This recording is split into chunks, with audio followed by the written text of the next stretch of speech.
Mechanisms have been implemented and others proposed that require certain intermediary players, such as social networks, such as search engines, to provide that support. I'm fully willing to provide support. The approach matters. The approach matters. How do such approaches enable the press but not create political or legacy bias? Will any mechanism actually benefit quality journalism, or will it simply preference embedded players? Will emerging voices, who you represent in many cases, be stifled by those embedded players? Is your flavor of press freedom one where press freedom is managed by a press association, as we see in some countries? Who is allowed to be a journalist? What are the journalistic principles they are asked to uphold? How are those enforced? How does the association restrain or stimulate the emergence of new voices and new players? Will remuneration rights, such as copyright, benefit the creation of quality journalism for local communities? Or will it disproportionately support high-volume producers of a vast wasteland of digital content, including what many will consider misinformation? We are at a seminal point in the evolution of digital societies. We are at a seminal point in the role of the press in those societies. Are we considering these questions with the thoughtfulness and care they deserve? One last observation. I've been reading a lot of history of late. Always interesting, always the same. We seem to decline every opportunity to learn from experience. Instead, we determinedly repeat, indeed acclaim, past misbehavior. It's rather damning of the future of our societies.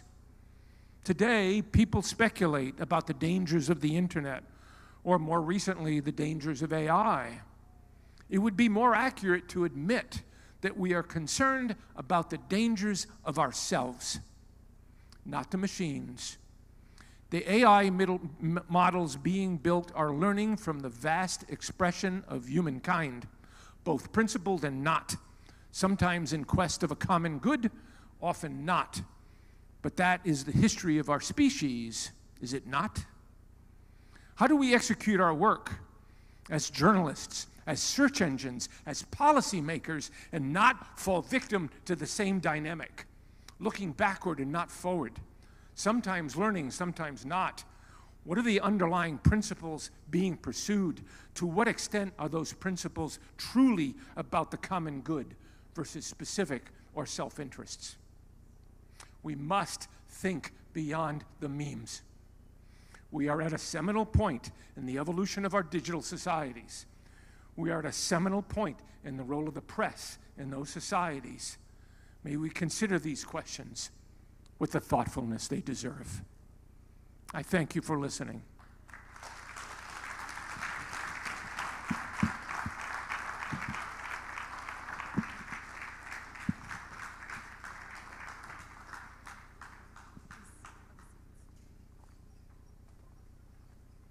Please, once again, a round of applause for Richard. I was expecting several answers, but I know, like many of you, he's raised a lot of questions, and some of the points that he was speaking on are points that I hope we're going to get some clarity on as Dapo joins him on stage now. We need to think in years and decades. No longer can we think in months. We have othered each other. We're speaking in silos, and issues around the crisis of relevance that the media and journalism faces, and also building trust in an untrusting world. Unfortunately, around Nigeria, around the continent, and even around the world, the press has lost the trust of men, women, and everyone around. How do we rebuild that trust? I'm going to hand you over to Dapo, a conversation now with him and Richard as they continue to look at journalism and the challenge of innovation. There will be an opportunity for questions, so please get your questions ready, but please let's also note those questions need to be short, simple, and straight to the point. But right now, it's a conversation. Thank you. Thank you very much, Tulu. What a great speech that you just rendered. And I thought perhaps one area to start is to recall the 1975 discussion you had with one of your mentors who had asked you that if you want to think about the future of journalism, stay with the technology. Are we at a point where we cannot conceive of any future in journalism without underscoring the very important place of technology? Yes, that's without question. The mentor that he mentioned told me, and this was in 1975, he was the head of public broadcasting in the United States, and we had recently put up the first satellite network in the United States. And he said to me, Richard, he says, if you're interested in the future of media, keep a focus on the technology, because it's what sets the playing field and the ground rules upon which the game was played. Now, that wasn't obvious in 1975, but I think it's much more obvious today. One thing I want to note, yes, I asked a lot of questions. I don't mean to suggest pessimism. I am optimistic, but my optimism starts with recognizing the hard questions we have to ask ourselves, including the hard questions we have to ask about our own practice of journalism. How are we succeeding? How are we not? Do our audiences understand what we do? Do they understand what journalism is? Do they understand the nature of the news outlet you operate? Do they understand the value that you provide? What is that value? You know, I think it starts there. You know, it starts with asking those questions of ourselves. Does our audience understand us? Excuse me, and consequently, how do we serve them better? I think I'm interested, and I'm sure many people in the crowd here will also be interested in your take on policy. The internet, and plus the web, has obviously reshaped the landscape for news and indeed for most things. Governments, as it happened here in 2021, if many people will recall, had to ban Twitter for a while, about a year. So there's a big challenge in how to think of, one, toxic content at one point, and how you want to also, governments probably have some good points at a point. I say, we want to save the community from this toxic content, fake news, hate speech and all that. Do I think that you are a little bit open-ended in your own proposal about how to regulate? Because indeed, regulation is a challenge here. How do we proceed? Yeah. No, it is a challenge. And when I ask those questions, I don't mean to suggest that there isn't a need for regulation. The question is it smart regulation? Now, those of us who've worked in the press throughout our careers recognize that outside of codifying press freedom in and of itself, the press has always been quite leery of the government being involved, of the government setting regulations, because that too often gets into the details of what do we think you should cover and not cover, so on and so forth. So that's why I pose these questions. Maria Ressa, who won a Nobel Peace Prize, is a close friend of mine. I've been working with her for well over a decade. She obviously has been abused by her government, by the Duterte government. She now also says we need to regulate misinformation. And Maria and I have conversations on a regular basis about that very point, because what I say to her is, let's be very careful what we ask for. Because are we creating mechanisms that can be used against you? Here you are someone who was destroyed by your government, nearly destroyed by your government, and you're asking governments to solve the problem. So, tricky question. And so, for instance, what I say about the whole notion of remuneration by platforms, I'm not suggesting that's inappropriate, but what I do say is you don't want a private company like Google deciding who gets money and who does not, right? If a country wants to pass a law extracting money from digital players, wants to put it into a fund, wants to set up some manner of independent governance for that fund, wants to set appropriate criteria as to what they're trying to achieve. Is it about supporting sustainable journalism? Is it about supporting innovation? Is it about fueling the development of emerging voices. We need new voices. That's why I'm here. That's why I have such regard for Dapo, is because where we're seeing the innovation is almost entirely from the emerging voices. So in crafting these approaches, whether it be misinformation, whether it be publisher remuneration, whether it be copyright, there are good and bad ways to do it. And it's always a challenge when you get into the regulatory process. I don't mean to go on, but one of the things I've often said, and sometimes this is hard for Google to understand, I work in a culture of engineers. I work in a culture of people who are logicians. They think every problem has a logical solution. Have you ever worked in politics and public policy? Logic seldom gets invited into the room, right? So let's just be careful the conversations we have. Let's be careful what we ask for to make sure we get the result we actually deserve. And I agree with you. I mean, I love the little anecdote about, the logic and the logic of politics. But let me play the devil's advocate here on behalf of governments. And they will agree, okay, it's fine. You guys go ahead and regulate the print sector. But we have a situation in broadcasting that is really crazy, and then they throw Rwanda at you. See the kind of mayhem that happened in Rwanda, which still, they use that as a basis of saying, well, government must still try to regulate. We have it, that we hear that kind of arguments here too. And how will you weigh in on that? Well, you get into several issues there. One is, I think in every society, are we doing our utmost to make sure that there are authoritative sources of news available and in existence? And are we stimulating their creation? Can we overwhelm bad information with good information? Are we doing the right thing with fact-checking as best we can to help people understand the difference between these things? And in regulating misinformation, and again, what is one trying to regulate? There's always the interesting question of hate speech. How does one define hate speech?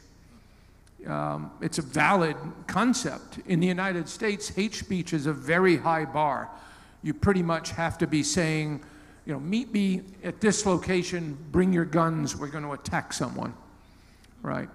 But unfortunately, often, as we know, as we see in our politics, driving outrage, driving hate can be done with extraordinary nuance. So it's a particularly challenging problem to address. But here too, I think it's ultimately on all of us in the institutions that we lead, be they news institutions, civil societies, be they governments, be they platforms, do our best to uphold principles, right? We try to be very clear about our principles with Google search. We try to be very clear about how our methodologies operate search. We try to do our best to enable third-party researchers to say, this is what you're doing right, this is what you're doing wrong, right? Is that a suitable approach, for instance, to the concept of algorithmic accountability? Again, I'm not suggesting there aren't thoughtful approaches. I think there can be, but we need to kind of go through those levels of understanding in detail to get there. I want to cycle back again to the arguments that you made regarding regulation of sort. Seeing what the battle had been in Australia, in Canada, and I think increasingly now in California, where you come from, and you've proposed something actually very revolutionary here today. Would you be comfortable, say, if, and this hit Africa disproportionately, I must tell you, will you be comfortable if, say, a mechanism, a body in Africa engages with institutions like yours to say, listen, we have to rebuild the media, and we have to rebuild it for development's sake, for democracy's sake. This is what has been lost, in terms of the erosion of resources to tech. Are we at that point, or is this just Richard who's a more liberal attitude? Do you think your industry is open to that kind of conversation? mean, I can't speak for the industry, I can speak for ourselves. And I wouldn't say that today if we didn't mean it. You know, the challenge that we had in Australia, the challenge we're having in Canada, is because those approaches are not what I said, right? The approach in Australia was driven by some particular big global media companies to benefit particularly those big media companies, right? In Canada, it's hard to see with the regulation that they've passed that it will actually have the benefit for quality journalism for local communities that they say it would have, right? So we have a problem with that. In Canada, they also imposed, they're the first country in the world to have crafted a law that imposes a link tax that says that Google search has to pay for the links we include to news organizations in search. And I say, wait a second, that is self-harming, right? I mean, I look at Google search as the largest newsstand on earth that publishers don't have to pay to be on, right? It's our job to try to connect people with sources of authoritative information. Why would you create a disincentive for us doing that as extensively as possible, right? It did not have to happen that way. So obviously we object in Canada.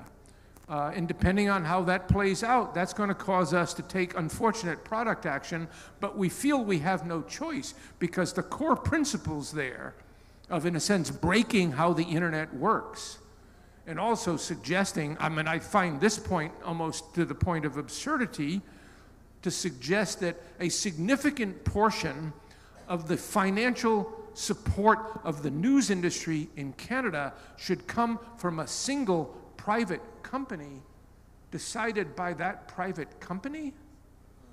How is that thoughtful public policy? I don't see it. Again, there are better approaches. We've laid out thoughts. We're trying to be constructive here. But that's what I said, is when you get into the public policy environment, too often it's not necessarily about thoughtfulness and understanding of the ecosystem, but how do I drive a particular result for a particular self-interest? So let's think a little bit about the points you made about the audience. And I find also very fascinating your speech. How would we win back the audience? Because you really give a very grim statistics, you know. If 80% or 10%, Reuters is saying only 10%, and Google search is saying 2%. That people we're not talking to. So we really have to find a new way of reaching our audience. What are your thoughts? I think it's a process. I think it first starts, as I was noting earlier, do we understand how the audience looks at us as journalists? Versus thinking we understand how they look at us as journalists. Do the research. I said that to a friend of mine who at the time was managing editor of the Los Angeles Times, and she said, Richard, I know my audience. I know my audience. And I said, but wait a second. Don't you tell your reporters to ask a whole lot of questions before you reach a conclusion? Then maybe you want to ask your audience a whole lot of questions before you reach that conclusion. What are they interested in? What do they value? You know, I think that important point that I tried to make about how do we go beyond accountability journalism, that obviously is core, it's foundational.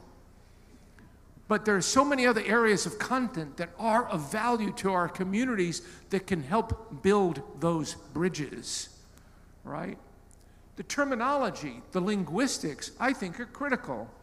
And I think that's something that has not been studied enough. Politicians, as you know, study linguistics. They study it to death. They know the exact phrase that's going to trigger support, trigger fear. Are we doing that same analysis about the language we use? In fact, do we not often parrot the phrases of politicians that actually hide the actual thrust of what they're proposing to do, right? So I think those three things, research, understanding linguistics, understanding our audience, innovating, trying new approaches. I like to use the term experimentation. It's not about success or failure, but can you experiment? I headed a publishing company called Salon, great writers, but always long articles. And I said to them, I said, you know, only 25% of anyone who clicks on the article finishes it. What does that tell us about our objective to get knowledge into people's heads? I said, experiment, try things. That was hard because there are some journalists, I mean, we're all the same, right? We don't, as human beings, we don't like to change. Don't move the cheese, as they say. You know, and I remember there was a writer working for us, a great writer, but I swear to God, he could not burp in less than 1,500 words because his entire self-esteem was based on the fact that he was allowed to write 1,500 words. So how do we experiment with the form to achieve the result we're looking to achieve? Let's talk a little bit about this topic that you've touched on, the synthetic media, as it were, AI, and what it means in our lives. The reality in our own market here is the disruption is going to be far greater. But there's here a hint of hope in your own presentation. Can you help walk us a little further to get some sense of what the points of hope are? Yes. And again, we just have to acknowledge the technology is there. The technology is going to be used by the bad guys, not necessarily I mean, we'll try to make sure our technology isn't used by the bad guys, but there's going to be a lot of technology out there. But I do look at the positive side. And in fact, I think it's really important. Right now, the journalism community, my sense is, thinks of AI with fear. They think of AI as being about efficiencies that lose jobs. And I go like, oh, but wait a second, let's go beyond that. Let's go beyond that. Yes, there are efficiencies. But can we also look at it to expand what we do? And remember my earlier point, can we reach out and address the broad needs of a community? Right? Look at any community, whatever community you live in, what percentage of the people in your community are interested in what goes on in local sports more than what they're interested in goes on in local government? Right? So how do we make sure to provide that coverage? You don't have the reporting staff. Can you write those narrative stories? Can you draft those narrative stories off of sports statistics? Yes, you can, to broaden that coverage, to gauge more reach in your community, to drive advertising revenue in local communities, right? The advertising model is not dead. It's how we connect it between the right audiences and the right people with the right techniques. And so I do think AI is incredibly useful for that. We have, for years, we've been providing tools called Pinpoint that are also AI generated. They don't generate text, but they analyze a large corpora of documents for investigative journalists, feed it 10,000 documents and have it go through and find all the named entities and the dates and the connections between things. That's powerful, right? How do we give journalists the capabilities to have the superpowers we need journalists to have? So let's embrace that. But that's really on each organization. And we'll do our best to provide the capabilities, the APIs, work with companies who can create the tools that you can use if your company can't take and enable them yourselves. So, I mean, our time, and I'll just ask one last question, which connects with how the project of journalism, democracy building, and just spreading freedom and liberty across the world. And I know earlier today we spoke about what's happening in Ukraine, and Google had played some little role. So in troubled spots of the world, using the Ukraine model, what can Google do in Africa, for instance? Yeah, look, I think we're extraordinarily good at technology. Right. We're not journalists. Some of us have journalism in our backgrounds. I use the word collaboration a lot because without collaboration, we don't necessarily know what to do. Right? We didn't know exactly what tools to create for investigative journalists. We only did after we spent a whole lot of time talking to journalists and said, what should we build? Some things we know a lot about is security. How do we keep a website up and operating, for instance, and that's what we did in Ukraine. And we still work with exiled Russian publications who are finding a new home on the internet every day. And how can we help with that as well? So we'll try to do our part at every dimension. And you might ask why. Why does Google bother? I think that's a fair question. Let me tell you why we bother, and let me tell you why I've been working there for 15 years. Google, I think uniquely, because of Google search, we are in the middle of this ecosystem of expression, right? Google search would have no value if there wasn't a rich corpus of expression out there on this thing called the internet, right? Our money, we make all of our money has come from advertising, and 2/3 of the advertisers are small businesses. Small businesses who can now take advantage of advertising that they could not in the days of print because it was inefficient, right? So we have not only an interest in the principle of open societies, our business is best in open societies, and we recognize that the measure of an open society is the measure of press freedom within that society. So we understand the importance of us doing our part, right? And we'll continue to do that as best we can. And I'll continue to do that because I feel that's important and because the work of people like you inspires me to do that. Thank you very much, Richard. It's such an engaging discussion with you. Thank you, listeners. And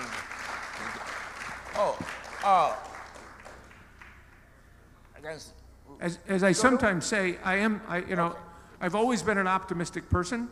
The glass is always half full. Sometimes these days, the glass is better if it's half full of gin.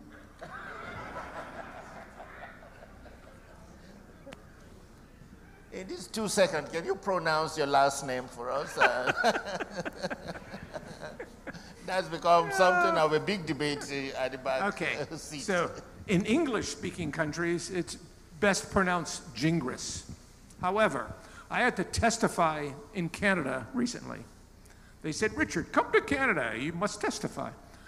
And when they introduced me, because Canada is French and English, and I am of Canadian heritage, they introduced me as Richard Gingras. And people at Google said, Richard, they mangled your name. And I said, actually, no, they got my name right. So Gingras is the correct French pronunciation. Gingras, I'll gladly accept. All right, thank you so much for that, Richard. So we're going to questions from the audience now. The ushers are in the aisles. Please remember, straight, simple, and short. We want to kiss, right? Keep it straight, simple, and short. So introduction, your name, if you're representing an organization, please do that as well. But let's take questions, and let's be very straightforward to the point.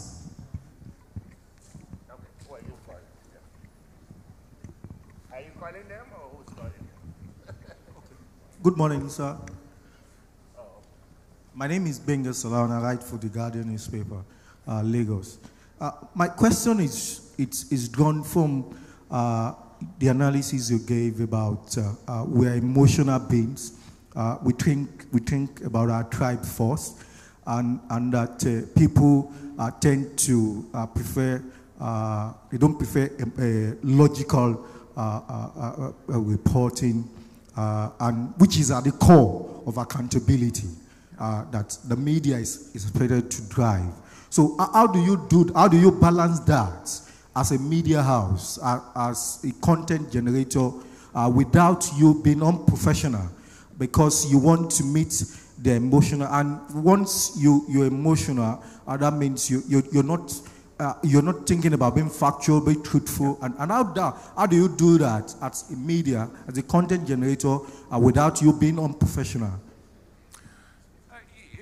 I don't want to suggest it's easy at all.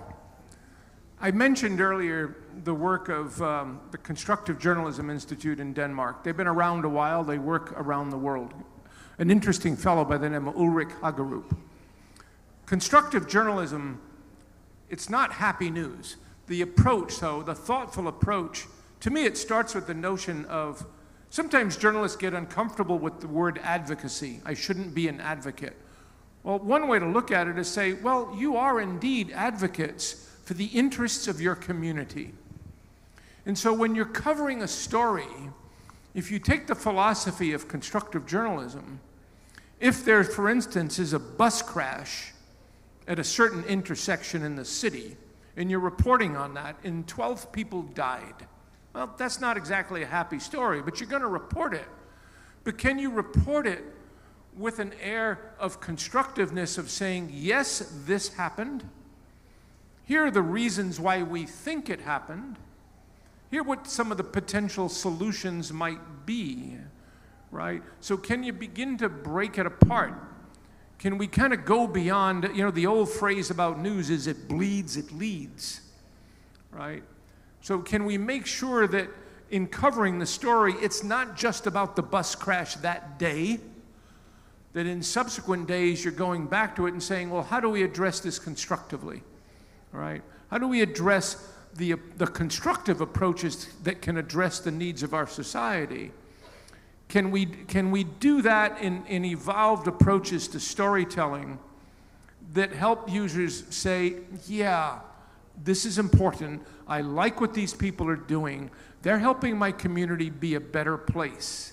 They're not just beating me over the head with all of the bad things that do happen in my community, right? I mean, there's an innate friction in journalism, in that journalism, by its definition, news, by its definition, covers the anomalistic. It covers the things that don't happen often. And often those are things that are ugly and awful and terrible, right? So can we kind of get around that? Can we move beyond that such that we're not simply reinforcing the bad things? Another element, let me get to one other point, because there was another project that I've tried to do based on data, which is this, which is, are you giving the community the appropriate context for what happened, right? There was a shooting. Was that an anomalistic event, or was that an infrequent event? And are you giving your community an understanding of the difference? If this is the first time this has happened in 2 years, that's significant. If it's happening every day, that's a different story. But too often, it's too easy to talk about the horror and end up emphasizing the fear that people have. So to me, that's too another way of, can we give context, right? I didn't talk about this today, but we live in a world, in a landscape of distorted risk, right? Like in my country, the odds are much greater that I'll die of cancer than a car crash or a shooting, but if you did an analysis of the news, it would tell you that I have a much greater likelihood of dying of a shooting than of cancer. Well, kind of that's on us, because we don't give them the context to understand the difference. That, to me, is another element of a constructive approach to journalism. Sorry for the length of the answer.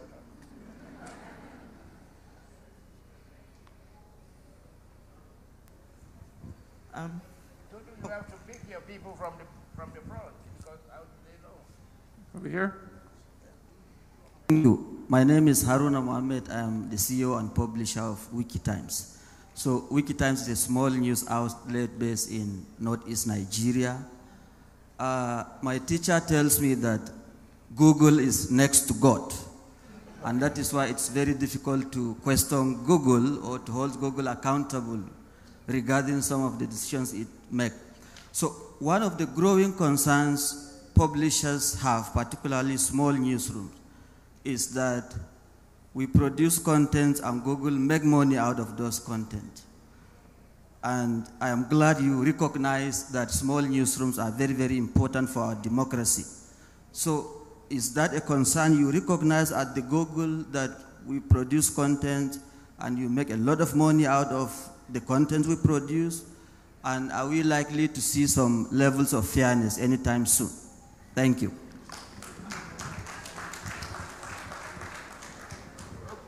I'm not... Sorry, Richard, because my question is very close to that. So if you can just take the two together. Because I listened to your conversation some while ago, somewhere else, where you talked about the internet of the past, where the media. But now, we now have the Google, the Twitter, and the rest. So what that means is that the business of the media has been taken away by the Google. So all the revenue of the Google, of the media, the Google has taken. So my question to you is, because you suggested also in that conversation that the relationship between the media and Google should not be transactional. So what is the nature of relationship are you suggesting should happen between the media and the tech companies? Yeah. My name is Ajibola Hamzat. I'm the African editor for Center for Collaborative Investigative Journalism. Thank you. So first of all, I often hear that point that the advertising that newspapers got went to Google. So I'm going to challenge you as journalists to really investigate that point, because I have never seen any economic analysis that backs that up. And I'll give you a very simple explanation. There's no question the world of media and advertising changed. And the phrase I did often use is that newspapers in 1985 were the internet of their communities. You went to them for everything. And it was a tremendously effective business model. But what happened to the advertising? It's really important to look at it at the very specific ingredients. 30% of a newspaper's advertising 40 years ago was classified ads. Great business. What happened to classified ads? They went to online marketplaces. They didn't come to Google, right? They went to online marketplaces. Craigslist, jobs marketplaces, so on and so forth. Next, department stores. Department stores, at least in North America and Europe, were the second largest category of revenue for a newspaper. What happened to them?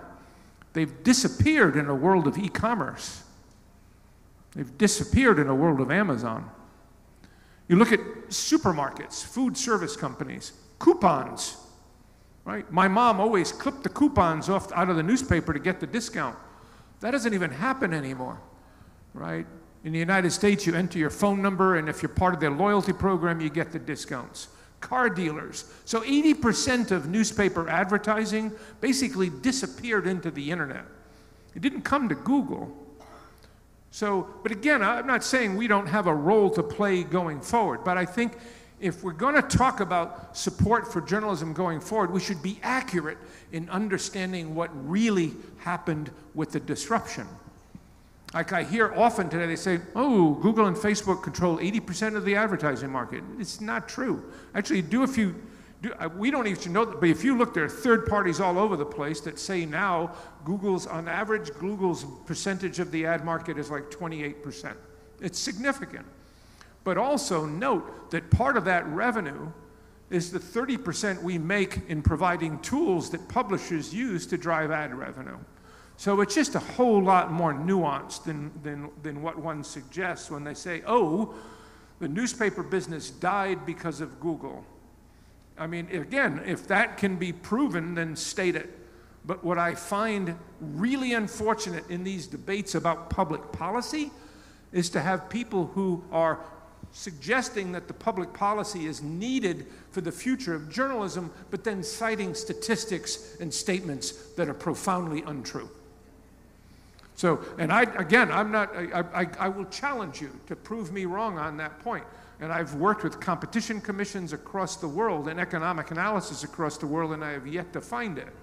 You know, as I pointed out, 2/3 of our advertisers are small businesses who couldn't advertise in newspapers because it wasn't efficient. If I'm a restaurant in one neighborhood of a city, I'm not going to advertise in a newspaper covering the whole city. But in search, if I search for let me find a seafood restaurant in this neighborhood, I'm going to pop an ad. Highly efficient, good for the economy. So again, I'm perfectly willing to defend our position, and I'm perfectly willing to do our utmost to play our role going forward. But I think if there's any area of public policy where we deserve to be accurate about how we assess the situation, it is that.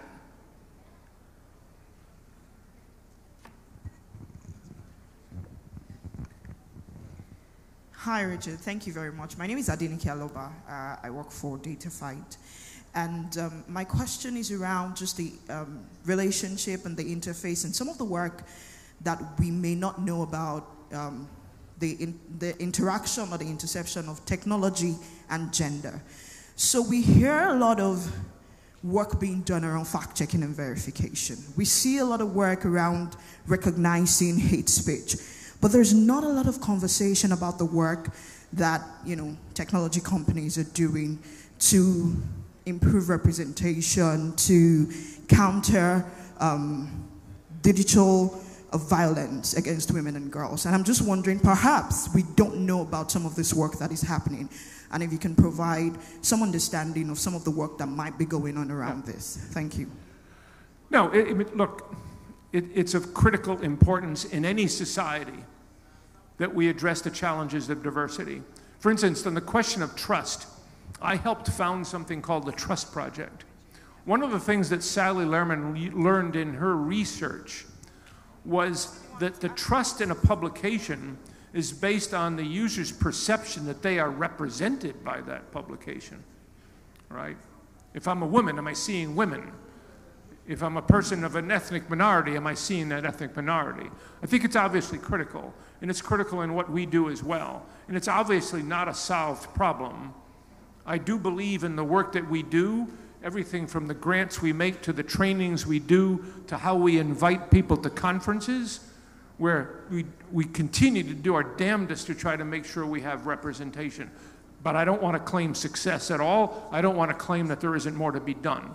When it comes to algorithms, I think here too, the one thing I strongly, strongly propose, and we internally agree, is are we seeing the third-party research in whether our algorithms are representing a society appropriately, right?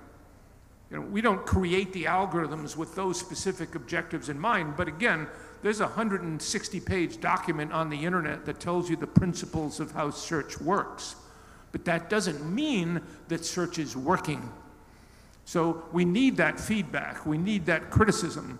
And frankly, as I tell anyone, if you think we're doing something inappropriate in our ranking, let us know.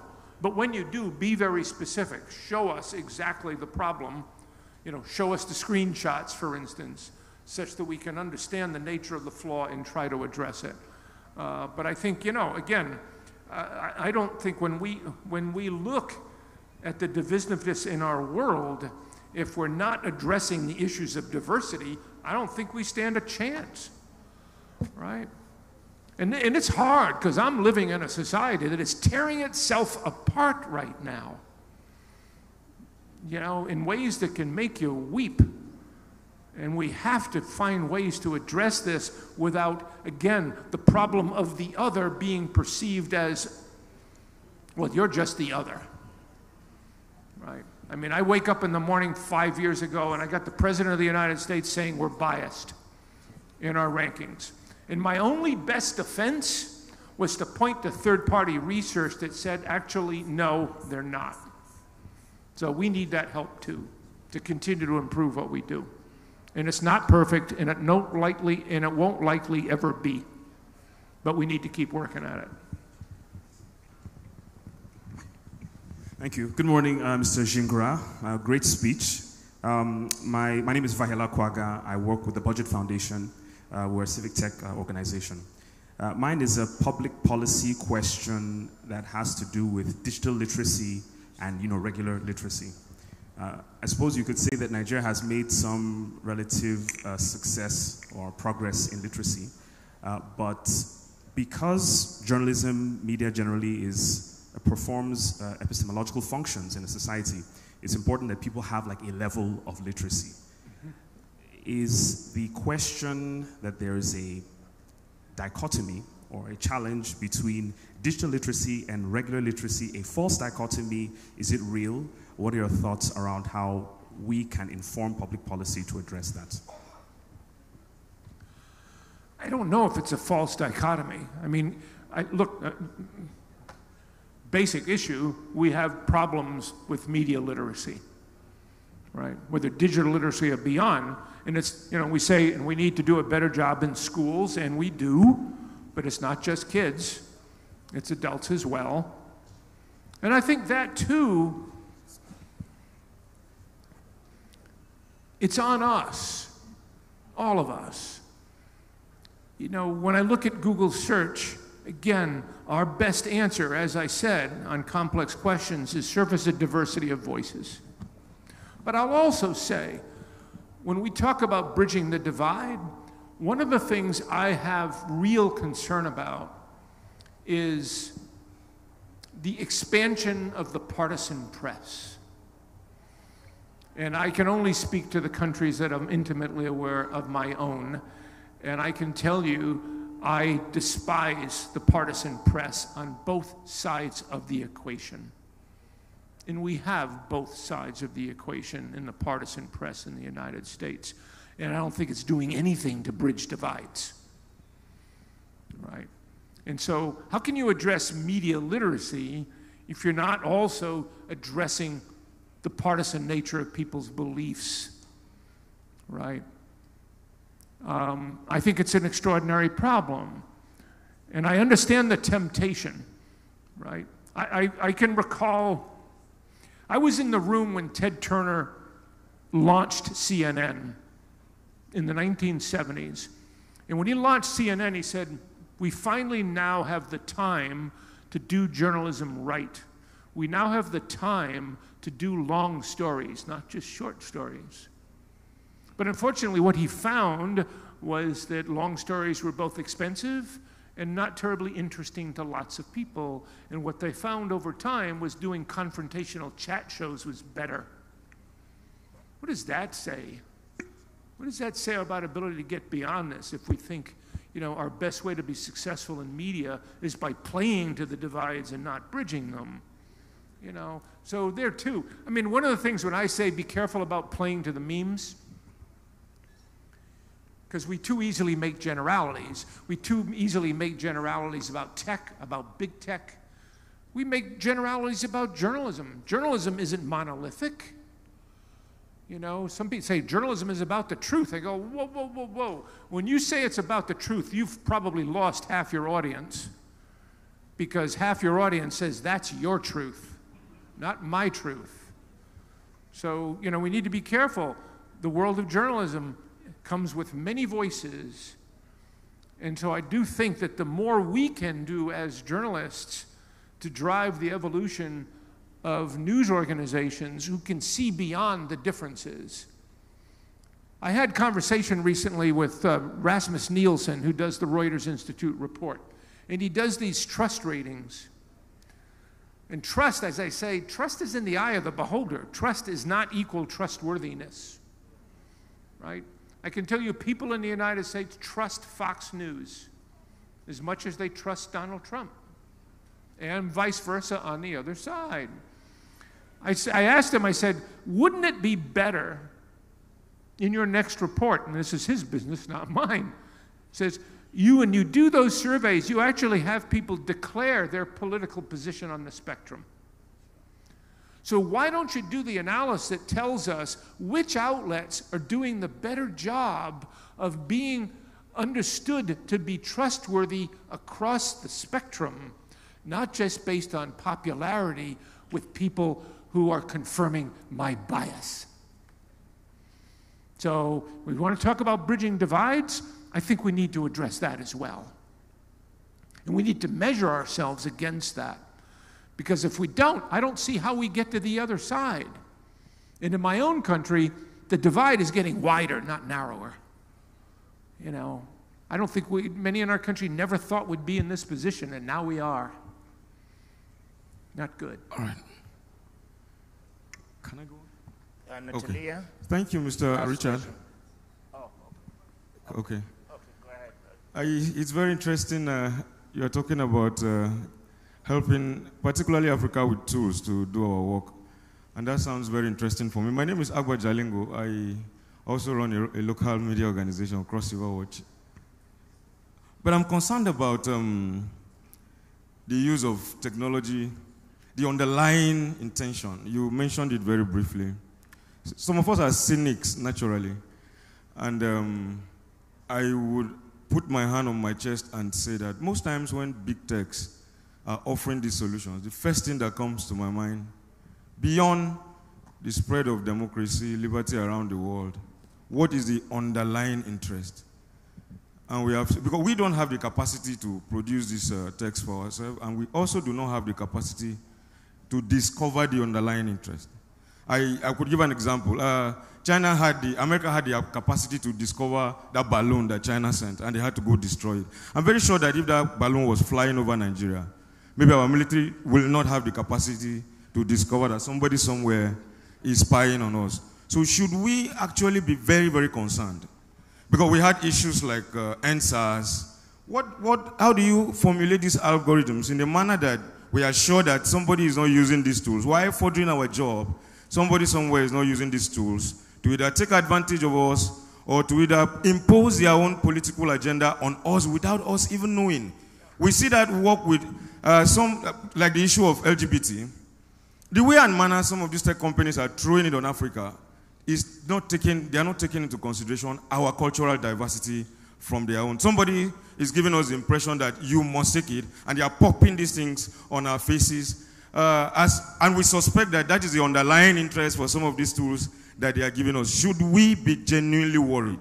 Should we be genuinely concerned? Because you are capitalists, and we suspect that these things could also be part of the agenda. I think it's your job to be concerned.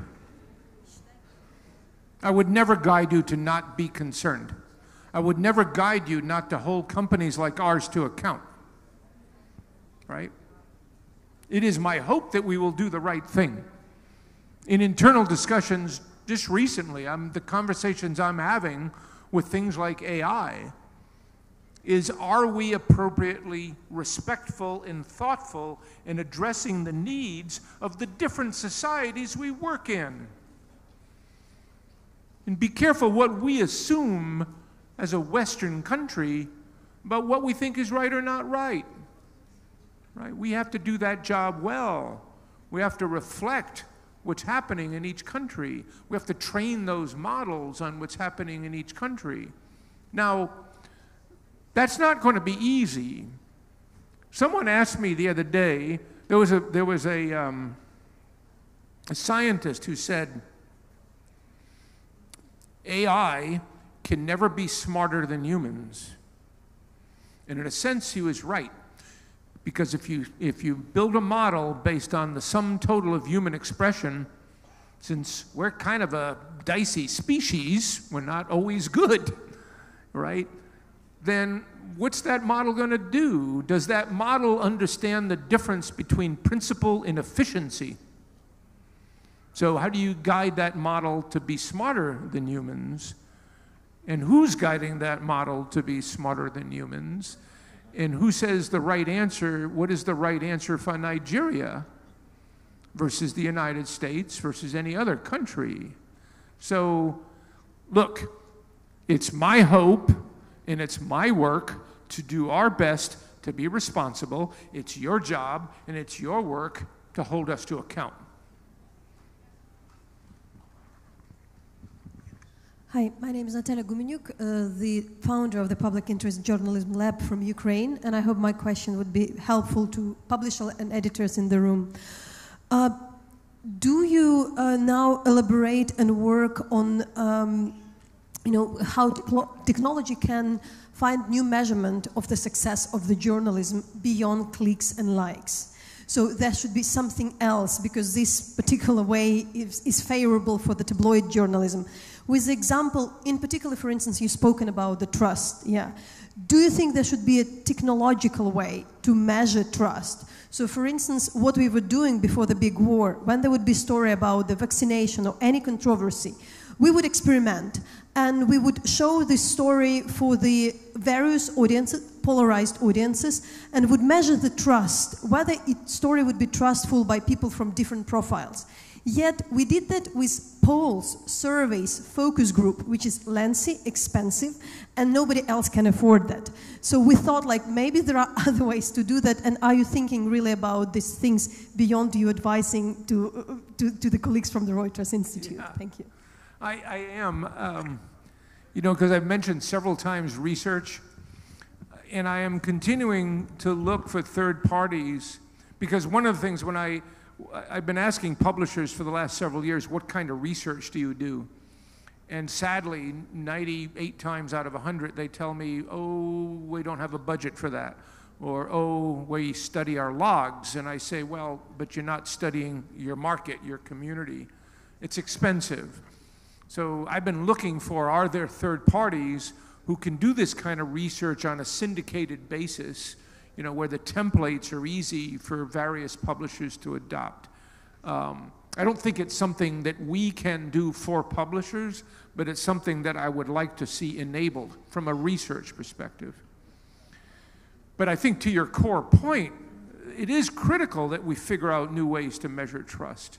Now, you know, again, I work largely on Google search. I did work on our social network, Google+, the failure that I am so glad we had, seriously. I mean, I learned a lot, but that's a difficult space because you are, in many cases, and I don't believe for a second, by the way, people say, oh, you know, Facebook makes money off of controversy in politics. I don't think that's true, actually. But the nature of a social network is you are playing to people's interests, and you will fuel their interests, right? I'm a woodworker. I go on YouTube, and I look at one woodworking video, and they're going to feed me another 12, right? It's kind of the nature of that beast. But in these issues, it is obviously so much more complex. And I think that's the kind of work that has to happen. You know, I'll give you another example with fact checks. Fact checks, we did a lot of early work in helping develop the fact check community. I'm not taking any credit for it, but we, you know, developing the protocols, and we established a funding source. The context of the fact check is critical. In social networks, they don't work very well. Because in a social network, that fact check is challenging my friends and my selection of my friends, because it's popping up against a post and it's saying my friend is wrong, and clearly I'm wrong for having him as a friend. The psychological construct is completely wrong. But when I look at search, we find it's different, because people come to search and ask questions of search that they would be embarrassed to ask their partners. And it's private, it's not social. And so in search, we find fact checks are more effective because I'm in a better psychological place to hear them. Now, is there anything interesting in that from a standpoint of trust and connecting people about differences of opinion and so on? I don't know the answer, but I continue to feel that that's the kind of stuff that we have to keep looking at. And again, I think all of us wish we had the answers. And I don't even think I gave you a very good answer to your question. Well, thank you so very much, Richard. And we could go on and on and on, but obviously we have to call it a stop at this point. So enlightening, and thank you so much for just the range of information that you've brought to bear on this. Thank you so very much, everyone in the audience. Very thoughtful questions, and I hope we're leaving here richer for it. And I thank you, Dapo, for having me. And I cannot say this enough. I am an extraordinary, fortunate individual to be doing what I'm doing. And I feel really inspired and responsible to try to do the right thing. And I'm so immensely thankful and appreciative of the work that you do. I'm so amazingly impressed and pleased to see the students you're bringing into this. You know, I've got children and grandchildren. I'm apologizing to my grandchildren on a regular basis for putting them in this world and telling them that, unfortunately, it's up to you to solve the problems that my generation created. So thank you. Thank you for trying to do that.